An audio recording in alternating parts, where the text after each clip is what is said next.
Hello, everyone, and welcome to this month's chat. It is July, and I'd like to send a special welcome to all my VA insiders out there. This month's group coaching is a little bit different because I'm excited to say we have a lot more members in the group.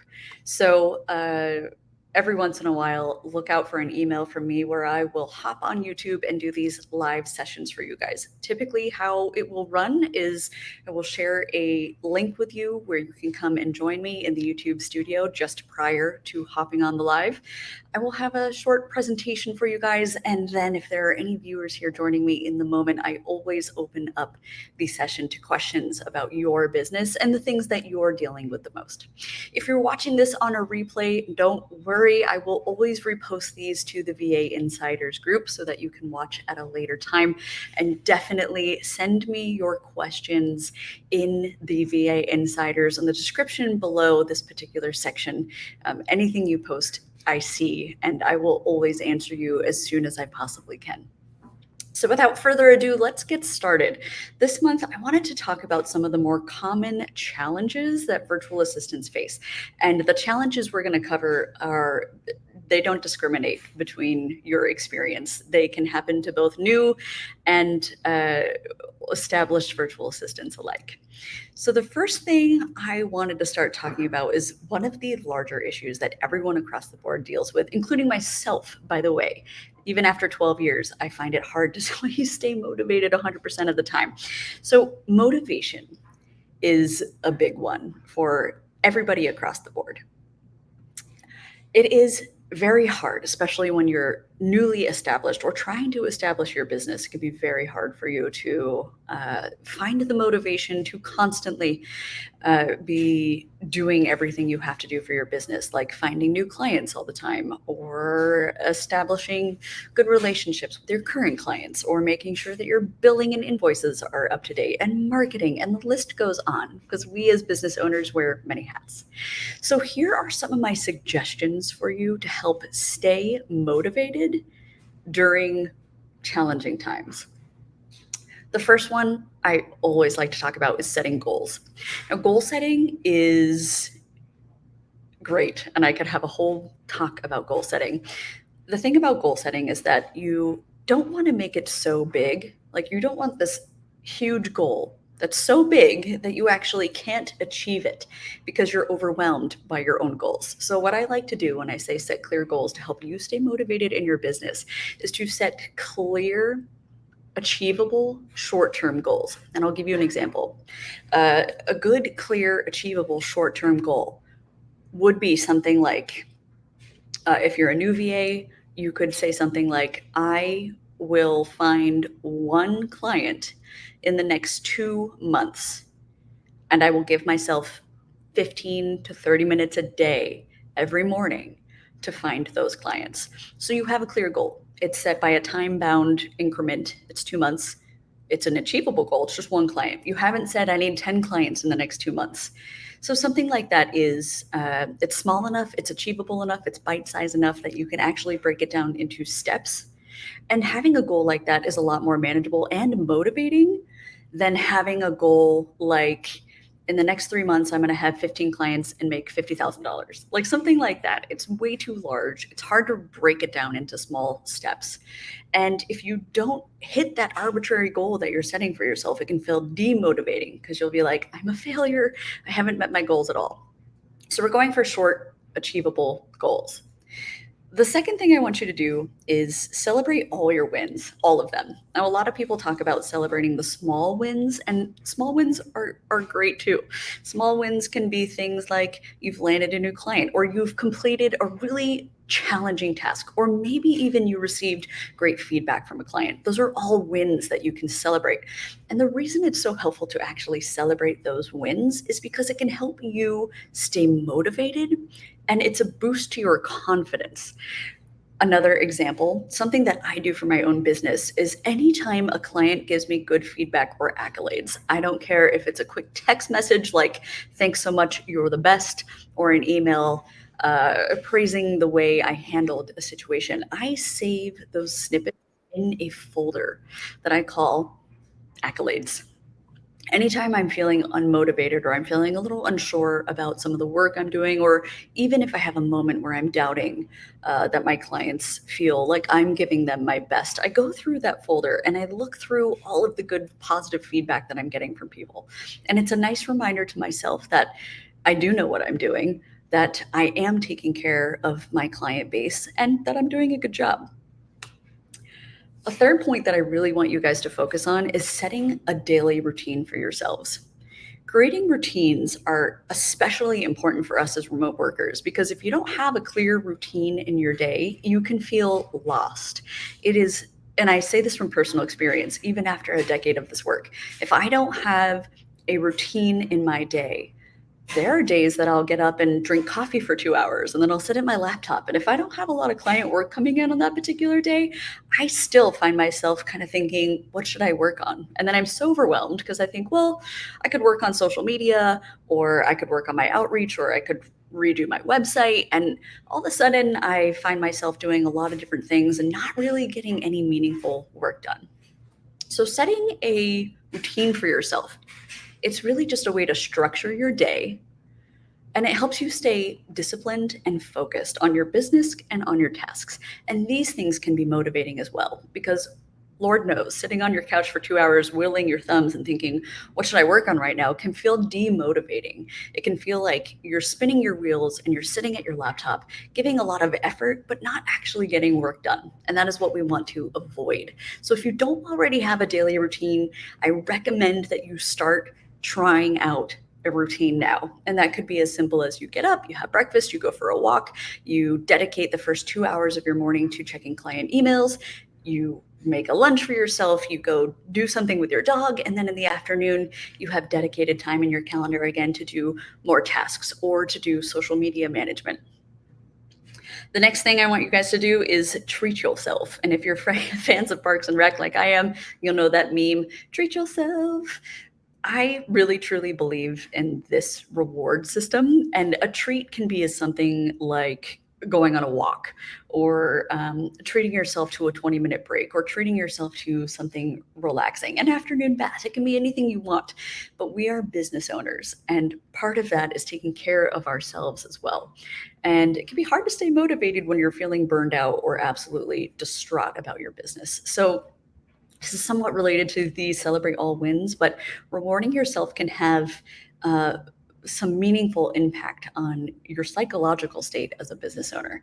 So don't be afraid to winnow it, to sneak in some of those rewards during the day. A lot of my rewards are food related. I also like having a gym reward, but my favorite reward of all is rewarding myself after I've done a really good job at work. I've put in a ton of work for the day. I love to treat myself for a long sunset walk. So it could be anything you want. That is totally up to you. Last tip for you guys to help stay motivated is really focus on your why.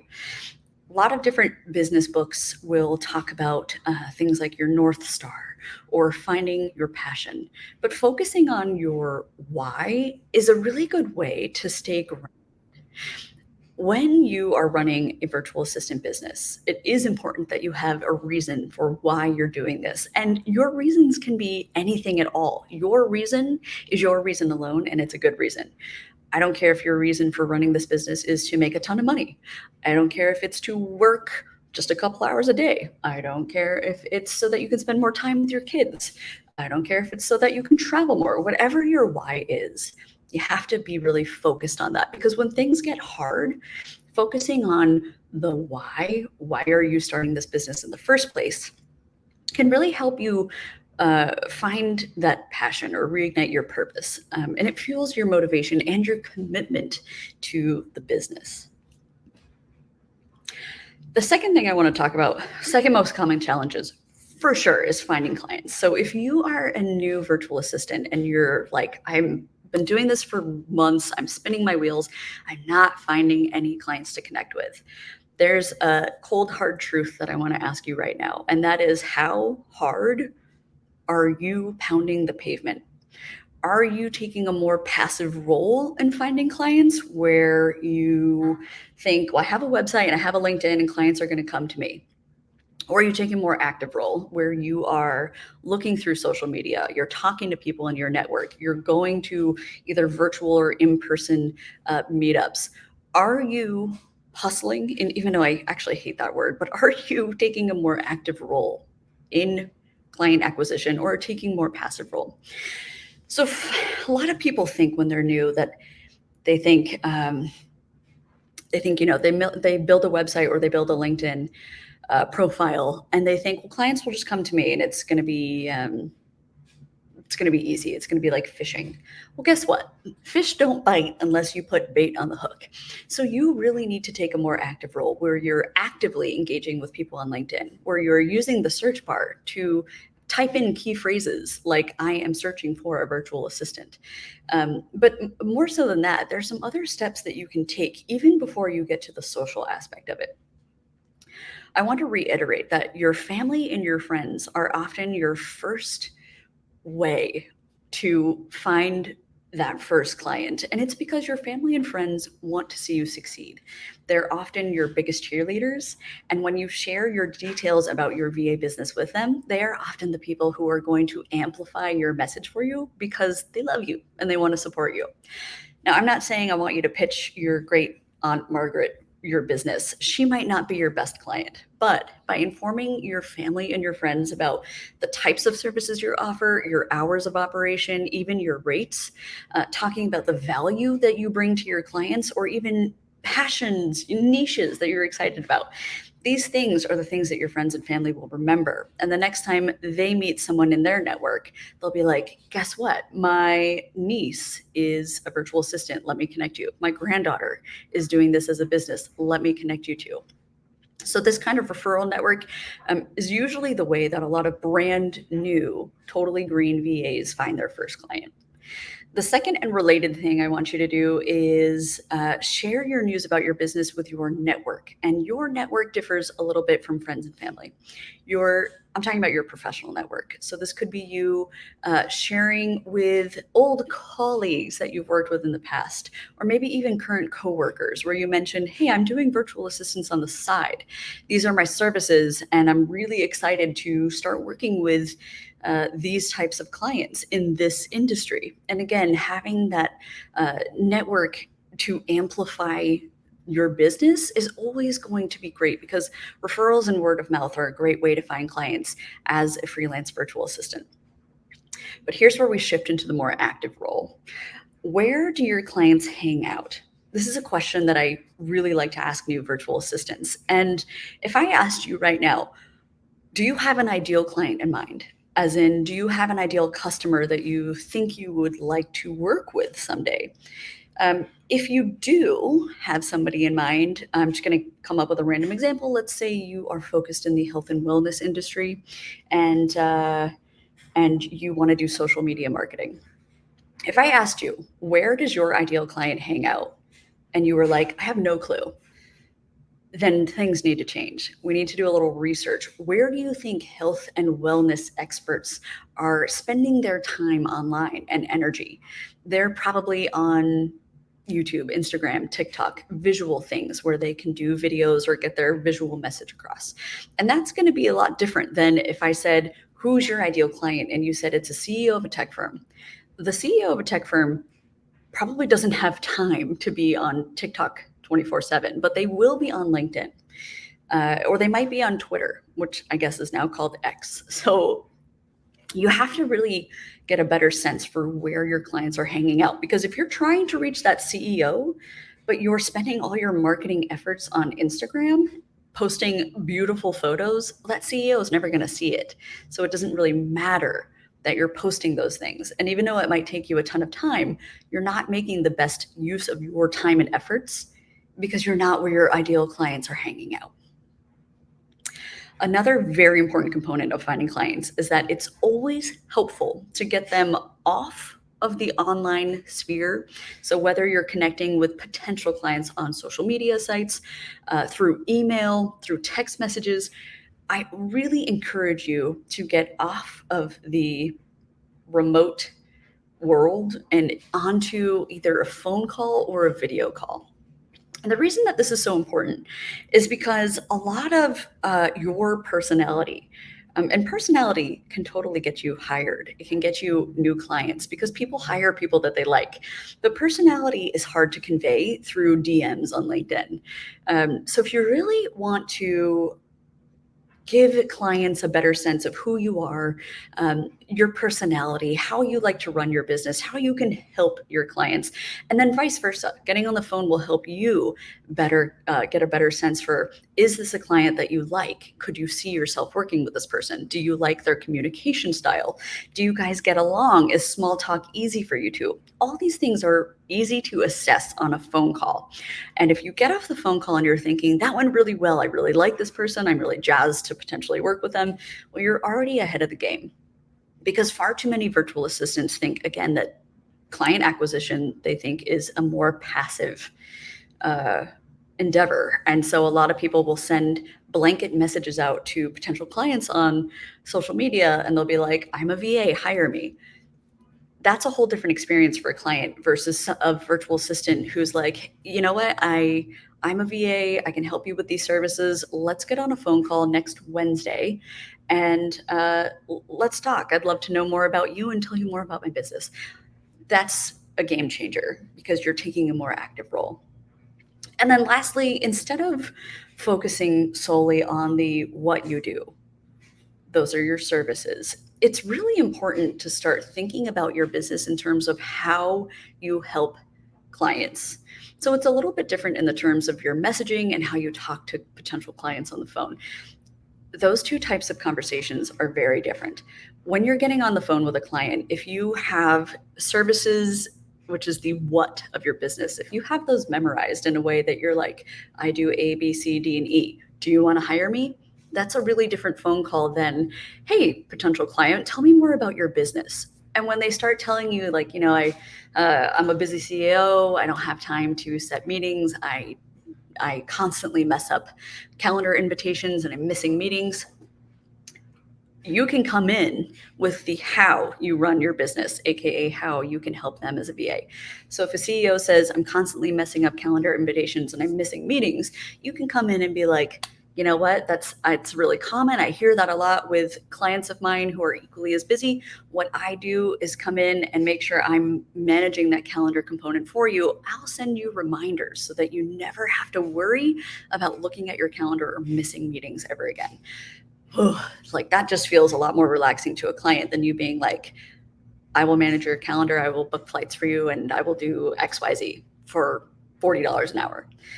So the how and the why. The how is usually more emotional, and that's the thing that makes you more of an active participant when it comes to acquiring clients. Oh, my slides. Let's stop working. Okay. So if you are, on the flip side, somebody who is doing so well that you're now managing multiple clients for your business, this is another common challenge. So once you've moved past the stage of you're new, you're demotivated, you're not finding any clients, and all of a sudden you're finding so many clients, it is pouring, it is raining clients, and all of a sudden you have multiple people to manage. This comes with its own unique set of challenges. When you are managing multiple clients, it can be harder to figure out what to do when, how to know whose clients' tasks to tackle first. It can be even challenging to have a life of your own. So the first thing I recommend doing is setting boundaries that are clear and clearly communicated to your clients. Boundaries include things like the hours of when you do and do not work. So that can be something like, if you're let's say you want to work the same similar hours as your clients, you can say, I'm available from 9 to 5 p.m. Monday through Friday. When you email me during my working hours, I will get back to you in a timely manner. Or conversely, if you're a virtual assistant working on async hours, or you're living in a different country from your clients, you can say to them, I am online from 6 p.m. to midnight, my time zone. Or you can say, I'm only online from 9 a.m. to 5 p.m. in my time zone, which is 12 hours ahead of you. Whatever it is, you just have to communicate your boundaries to your clients. I think you'll often find that clients are fine with the hours that you set. It just needs to be clearly communicated first and foremost. The second thing you need to do is figure out really how to prioritize your clients' tasks. And I have every faith in you that you will come up with a system that works best for you. I'll give you some insights about the system that works best for me. A lot of my clients are corporate travelers, and I find that travel moves quickly and travel changes quickly. And so whenever I have multiple clients, if I'm working on, let's just say, client X's details, and a different client sends me the need for booking a flight, booking hotels, booking car services, etc., I will drop whatever I'm doing and I will focus on travel. And that's because flights change fast, prices change fast. I find that if I'm waiting too long to book somebody's travel, I might find more expensive airfares for them. And it can be a little complicated, especially if you're working with a client who's on a tight budget. So I like to do travel first. And that's just because I came up with this priority system myself. But you will get a better sense as you're working with your clients for different ways to create your own priority systems. Here are some different ways you can prioritize different clients. Something that you might want to consider doing is applying what I like to call the 80-20 principle. I'm realizing I just said what I like to call it. It's actually called the 80-20 principle. I did not make it up. So the 80-20 principle basically says that 80% of your income probably comes from 20% of your clients, and or 80% of your work also might come from 20% of your clients. The theory is that you might have one client in your group of clients who is either your highest paying or your highest demanding. And I say, always take care of your highest paying clients first.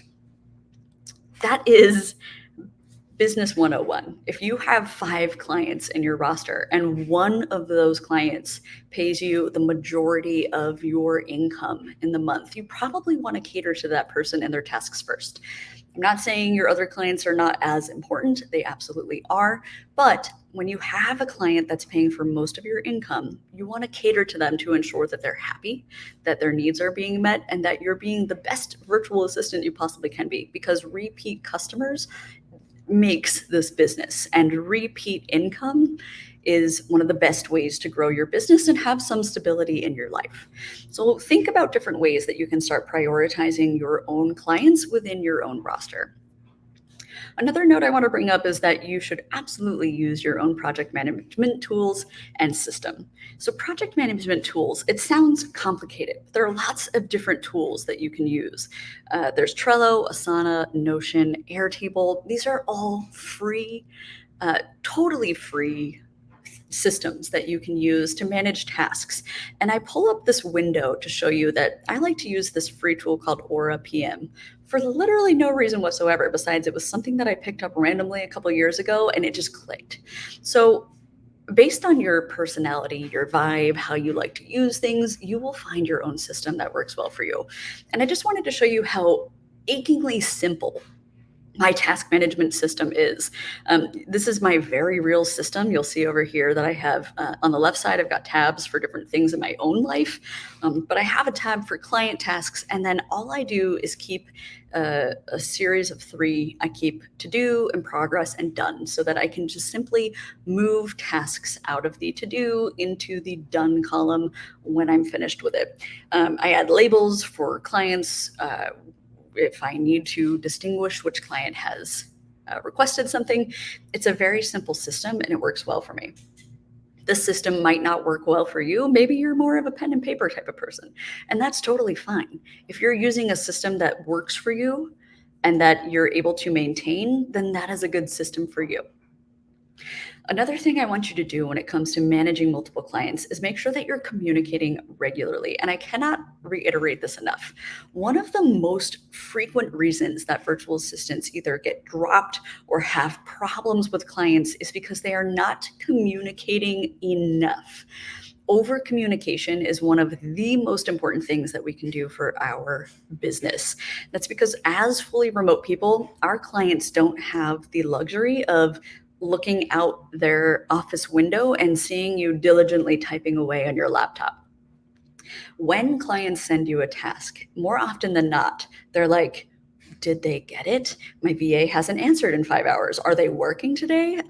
like, um, it's crazy. I have had clients who have had other VAs in the past, and if I ask them what didn't work with your previous VA, one of their answers is usually because I didn't know if they were ever working on my stuff or not.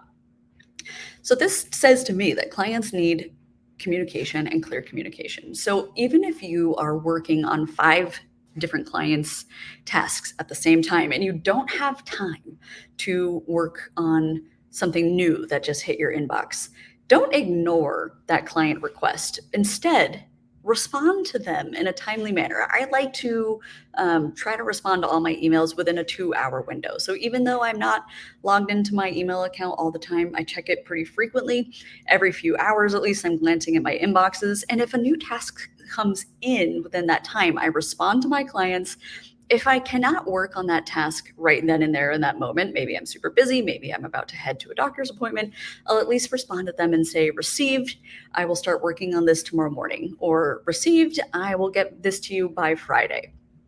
Of course, it's helpful if clients give you deadlines, but if they don't, you can absolutely either ask them, when do you need this task by, or you can dictate it like, I'm going to get to this first thing tomorrow morning. Thanks so much. It's that kind of peace of mind that really separates the good VAs from the great VAs. So that is something to keep in mind. And last but not least, for managing multiple clients is to set deadlines in your own calendar. Nobody is managing you. You are your own manager. So when you're running a business, if you have multiple tasks coming in and you're feeling overwhelmed, the first thing I recommend is that you start putting deadlines for different client tasks into your calendar so that you'll see it helps you plan out your day. It helps you prioritize. I'll give you another example. Again, let's say you have 5 clients. All 5 of them need something today. You're feeling very stressed about it. What you can do is start putting time blocks in your calendar. And it might help you reverse engineer how long certain tasks will take you. So somebody might send you a travel task. You might want to put an hour to 2-hour block in your calendar to work on that dedicated task. Another client might send you a task to go through old receipts. Maybe they don't have that many. In that case, you can only put 30-minute blocks on your calendar. But putting multiple deadlines in your calendar is going to help you plan out your day and maintain some sort of prioritization system without feeling overwhelmed. Speaking of which, tight deadlines. There will be times that all of your clients will need something all at once and or they give you a very tight deadline to adhere to. Now, usually clients are pretty easy breezy about when things are due, but it really depends on who you're servicing and what types of tasks they need. So if you find yourself working with a client who constantly has tight turnarounds or needs things returned to them quickly and in the moment, and that does happen, you're really going to need to learn different time management techniques. One of my favorite techniques, as we just discussed, is putting things in your calendar because, again, it helps you prioritize tasks and it helps you manage your own time throughout the day. But one of the second things I like to do for myself is a time management technique called the Pomodoro technique. This is essentially where you set a timer for 20 minutes and then you take a 5-minute break. I find that working in short but dedicated deep work sprints of time works really well for me. If I give myself a limited parameter, for example, I'm going to tell myself I have 2 hours to work on this client's task. I will, if I only limit myself to those 2 hours, I will get it done no matter what. But if I tell myself I have all day to get to this client's task, they don't need this turned around until the end of day, I've got all day to do it. Well, guess what? I'm either going to spend 8 hours on that task or I'm not actually going to do it until the very last minute. So I like to, again, work with these short sprints. I like to really shorten my time, give myself parameters, which helps me prioritize tasks and my own workload and energy. But one of my favorite reasons why I like to give myself shortened windows to work on things is because deep work is probably one of the best things you can do for yourself as a functioning person, but especially as a business owner. So deep work is essentially getting rid of all your distractions. Deep work is giving yourself parameters on your calendar where you're like, all right, I have 2 hours to work on this person's task. And then you turn off your phone notifications, or better yet, you put your phone in a different part of the house. You turn off your email notifications, you close the office door if you're working at a home office, and you really limit yourself to no distractions. This kind of deep work makes you a better person. It makes you more productive. It makes you feel like you got more done, and it makes you feel less tired. So deep work is definitely something that I recommend everyone look into and employ for your own client tasks. I think we're almost done here. Yes, we are. Last but not least, one of the more common challenges that VAs have is managing communications. So we've talked about this a little bit. We've touched base on different parts of communication, and mentioned earlier that one of the biggest fallouts for a lot of virtual assistants is not being over communicative. So there are a couple more things I suggest if you really want to make sure that you're communicating well with your client, and that is to agree upon one channel of communication. One channel could be via email, it could be weekly video chats, it could be weekly phone calls, it could be WhatsApp messages. Whatever it is that you guys decide, it's really helpful if you encourage your client to send you tasks through that one channel of communication. True story, I have had clients before who have sent me emails, texts, WhatsApps, and Twitter DMs for different tasks. And it was the hardest client I've ever had to manage. That's because I would normally do the tasks that they assigned to me on email, and once in a blue moon, I would get a WhatsApp message. I don't check WhatsApp that often, so more often than not, I was missing some of his task requests. So we constantly had to have meetings where I would re-emphasize that one channel of communication was best so that I did not miss their tasks. And you always want to put that in the client's best interest. Responding within a 2-hour window, that's just my kind of rule of thumb, but I do recommend that you try to be responsive, even if you can't get to a task in time. It just helps put clients' mind at ease. Regular check-ins are always a good idea with clients too. I find that particularly for clients that are super busy or maybe are not the best delegators, regular, even 15-minute phone check-ins is great for a variety of reasons. Number one, it really forces your client to focus on what they're working on right now and what they need your assistance with right now. Number two, oftentimes clients are so busy that they don't have time to sit and send out 20 emails to you. It can help these types of busy people if you're like, what are you working on right now? What are your biggest struggles? What's going on in your life? Just get them talking. I have one client who's such a bad delegator that she'll often say to me, I don't have any tasks for you. That all changed when I suggested a 15-minute weekly phone call. Now when we get on the phone, I'm like, what's up? What's going on in your life? She'll rattle off 20 different things that she's doing, and I will take a running list of notes where at the end of the call, I will say things like, okay, I hear that you need help with this, this, and this. I'm going to take these things off your plate.